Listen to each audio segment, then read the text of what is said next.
Hey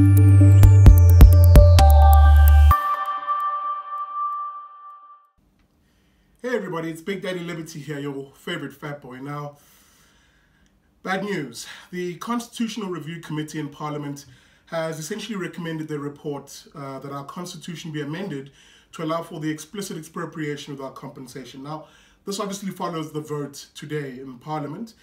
The report itself is now going to be tabled to the National Assembly for a debate. Now, we've been in the office and I've been chatting to my colleague, Anthea Jeffrey, who's actually our head of policy about this topic. And Anthea, I must be honest, this whole process seems a bit predetermined. Is that an unfair assessment to make? No, I don't think it is, Zikle, because we know that the former co-chair of the committee, Vincent Smith, said very early in the whole process that expropriation without compensation was going to happen, whether people liked it or not. And secondly, we had President Cyril Ramaphosa at the end of July announcing on late-night television that the ANC was going to amend the Constitution to provide for expropriation without compensation, which is simply nationalisation by another name. And that again was long before the committee had concluded its process. So it seems as if the ANC had made up its mind.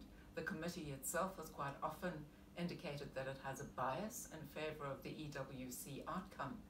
And in addition, when the committee received something like 720,000 written submissions, it ignored most of them, and it seems that it did so because about 80% of those written submissions were opposed to amending the Constitution to allow EWC, and that didn't fit with what the committee seems already to have decided that it would recommend.